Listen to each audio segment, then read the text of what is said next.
चन्द्रपरब्रह्मणे नमः। श्रीगुरुभ्यो नमः। श्रीमात्रे नमः। श्रीगणेशाय नमः।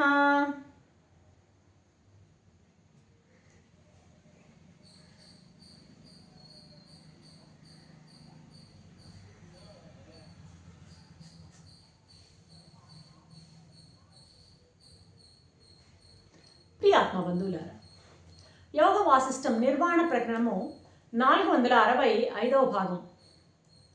నిన్న స్థావరాలలో కూడా చైతన్యం ఉన్నది,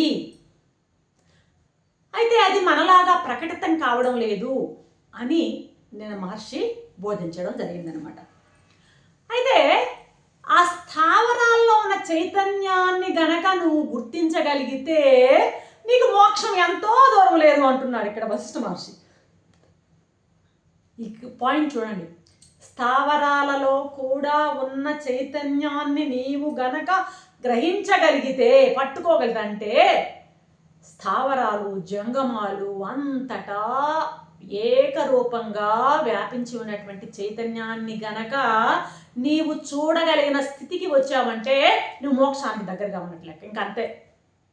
మోక్షం అంటే ఇక నీకు you are at the footstep of liberation, అది చెప్తున్నారు ఇక్కడ వశిష్ఠ మహర్షి. ఆ స్థావరాల్లో ఉన్న చైతన్యాన్ని గుర్తించగలిగినట్లయితే నువ్వు మోక్షానికి ఎంతో దూరం లేవు. అయ్యో, స్థావరాల్లో ఉన్న చైతన్యాన్ని గుర్తించేది అటు ఉంచితే అసలు మనలో ఉన్న చైతన్యాన్ని మనం గుర్తించగలుగుతున్నామా? First point. ఎవరికి వాళ్ళం మనం వేసుకున్నట్టు ఫస్ట్ పాయింట్. మన చైతన్యాన్ని మనం చూడగలుగుతున్నామా? మనలో ఉన్న మన చైతన్యాన్ని కన్నా మనం బాగా అర్థం చేసుకుంటే స్థావరాల్లో చైతన్యాన్ని నీవు పట్టుకోవచ్చు. ఇది నీలో ఉన్నటువంటి ఈ జీవుల్లో ఉన్నటువంటి చైతన్యాన్ని నువ్వు కనుక పట్టుకున్నట్లయితే జగత్తులో ఉన్న చైతన్యాన్ని కూడా పట్టుకుంటావు. జీవ జగత్తుల్లో ఉన్న చైతన్యాన్ని అంతటినీ నువ్వు ఏకరూపంగా కలిపి పట్టుకున్నావంటే అదే మోక్షం. అర్థమవుతుందా? ఇప్పుడు మనలో ప్రకటంగా ఉన్న చైతన్యం మనకు అనుభవానికి వస్తుందా లేదా అన్నది ఒక ప్రశ్న. దానిని మనం చూడగలుగుతున్నామా లేదా అన్నది మరొక ప్రశ్న. ఇప్పుడు నేను ఇంతగా పెద్దగా మాట్లాడుతున్నాను. నేను ఇక్కడ మాట్లాడుతున్నానంటే నా లోపల చైతన్యం ఉంటేనే కదా నేను మాట్లాడుతున్నది. అవునా కాదా? నేను జీవించి ఉంటేనే కదా, నాలో చైతన్యము ఉంటేనే, ఆ చైతన్యం వల్లనే నా యొక్క ఈ నాలుక అనేటువంటి ఈ ఇంద్రియం ద్వారా నేను శబ్దాన్ని చేస్తూ మాటల్ని పలుకుతూ ఉన్నాను. అర్థమైందా? కాబట్టి ఈ మాటలు, నేను మాట్లాడుతున్న మాటలు ఇప్పుడు మీరు ప్రస్తుతం ఇది వీడియో వింటున్నారంటే, మీరు వింటున్నారు అంటే మీలో కూడా చైతన్యం ఉంటేనే కదా మీరు వింటున్నారు. మనసులో నేను నోటితో నాకు ఆలోచన మొదలుతోంది, ఆలోచన కాస్త వృత్తి రూపమైంది, వృత్తి కాస్త కర్మగా నోటి ద్వారా బయటకు వస్తుంది. మీరు ఈ మాటని వింటున్నారు, అది మనసులోకి వెళ్ళి అది మళ్ళీ ఆ మనసు గ్రహించి దీన్ని పట్టుకుంటుందన్నమాట. కాబట్టి ఈ లోపల ఉన్న చైతన్య శక్తే ఏమవుతుంది? మానసిక, వాచిక, కాయక అన్నిటికీ దోహదం చేస్తుంది.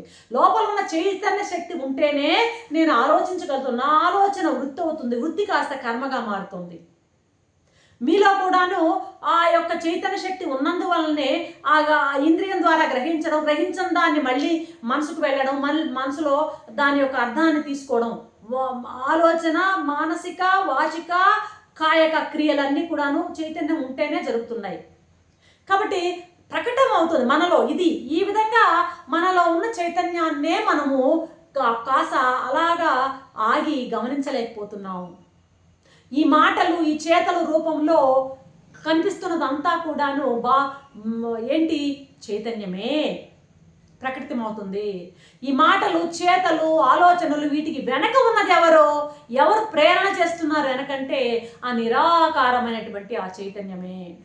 ఆ నిరాకారమైనటువంటి ఆ జ్ఞానం ఏదైతే ఉందో, చైతన్యం ఏదైతే ఉందో, దాని ప్రేరణతోనే ఈ వాచిక, మానసిక, కాయక క్రియలు జరుగుతున్నాయి. దాన్ని మనం బాగా ఆరుడువో, నాలో ఉన్న చైతన్య శక్తే కదా నన్ను ఆలోచింపజేస్తుంది, నాలో చైతన్య శక్తే కదా నన్ను మాట్లాడేటట్టు చేస్తుంది, నాలో ఉన్న చైతన్య శక్తే కదా నా చేత ఈ పని చేయిస్తుంది అనేటువంటి ఆ దాన్ని బాగా గట్టిగా ఆరూఢం చేసుకోవడమే సిద్ధి అంటున్నాడు ఇక్కడ మహర్షి. ఇది చాలా సూక్ష్మమైనది. అర్థమైందా? సూక్ష్మమైనది కాబట్టి ఇది చాలా సూక్ష్మమైన దాన్ని పట్టుకోవడం చాలా కష్టం. స్థూలమైన దాన్ని అట్టే పట్టుకోవచ్చు, సూక్ష్మమైన దాన్ని పట్టుకోవడం చాలా దుర్లభం అనమాట. ఇది చాలా దుర్లభమైంది. అయితే ఎంత దుర్లభమో అంత సులభమైంది కూడా అంటాడు ఇక్కడ వశిష్ఠ మహర్షి. కాబట్టి ఈ విధమైనటువంటి ఆ స్థావరాల్లో కూడా మన చైతన్యాన్ని నువ్వు కానీ దర్శించగలిగినట్లయితే నీకు మోక్షం ఎంతో దూరం లేదయ్యా. ఉపాయం తెలిసి గనక నువ్వు ప్రయత్నించినట్టయితే, ఉపాయం తెలిసిన వాడికి ఏదైనా సరే సాధ్యమే.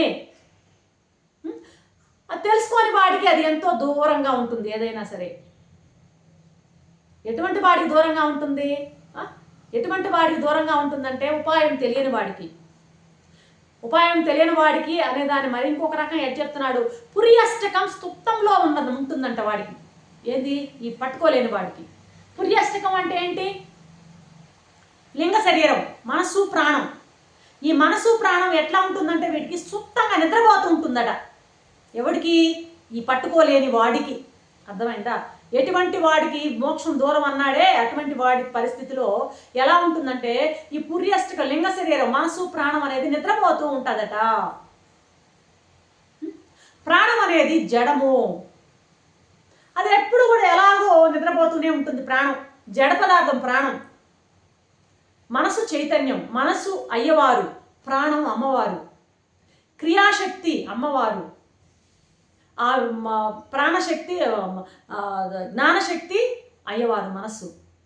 ప్రాణం జడం, అది ఎప్పుడు కూడా సుస్థితిలోనే ఉంటుంది. అయితే ఆ ప్రాణంతో పాటు మనసు కూడా ఎలా ఉంటుంది? మనసు కూడా ఈ వీడిలో, ఇటువంటి వాడిలో, పట్టుకోలేని వాడిలో నిద్రపోతుంటుంది అనమాట. మనసు ఆల్రెడీ ప్రాణం జడమే, అది ఎప్పుడు నిద్రే. మనసు కూడా నిద్రపోతుంది అన్నమాట వాడికి. ఆ మనసు కూడా నిద్రపోతే అదే ప్రమాద స్థితి. అప్పుడు ఆ చైతన్యం లోపల ఉండి కూడా సుఖం లేదు. అర్థమైందా?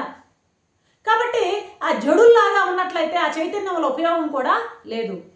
అది సన్మాత్రంగా ఉంది, సత్తులాగా ఉన్నది అని ఉంది, కానీ చిన్మాత్రంగా కనబడటం లేదు. అది లోపల ఉంది, అది దాని యొక్క ప్రజెన్స్ ఉంది, కానీ అనుభవం, ఎక్స్ప్రెషన్ లేదనమాట. అర్థమైందా? ఎక్స్పీరియన్స్ లేదు. వస్తు సిద్ధంగా లేదా అంటే ఉంది చైతన్యం, కానీ బుద్ధి సిద్ధంగా అనుభవానికి రావటం లేదు. ఒక మూగ, గుడ్డి, జడుడిలాగా, బుద్ధి పనిచేయని వాడిలాగా సత్తా మాత్రంగా ఉందన్నమాట. దానికి అస్తిత్వం మాత్రమే ఉంది, సత్ మాత్రమే ఉన్నది, ఉనికి మాత్రమే ఉన్నది, దాని ఎరుక లేదు. అందుచేత నేను చెప్పే సలహా ఏంటంటే, రామా,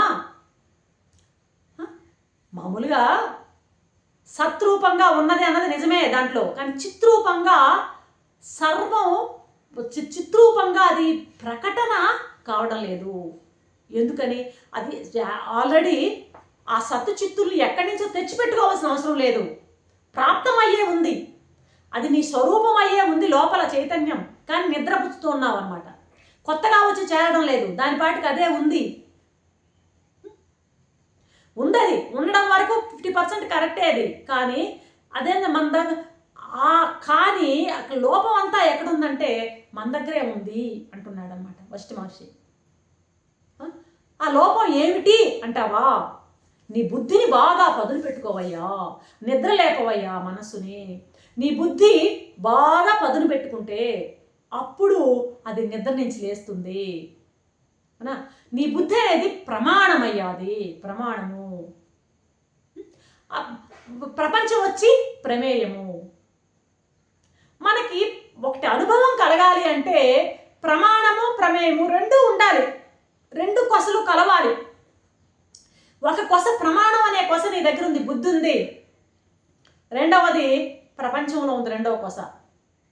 ఈ రెండు కొసలను కలిపినప్పుడే నీకు అనుభవం ఏర్పడుతుంది దేనిదైనా సరే అంటూ ముగిస్తున్నాడు వశిష్ఠ మహర్షి. రేపటి ఎపిసోడ్లో మరొక అంశంతో మీ ముందు ఉంటారు. అంతవరకు సెలవు. శ్రీరామచంద్ర చరణారంభ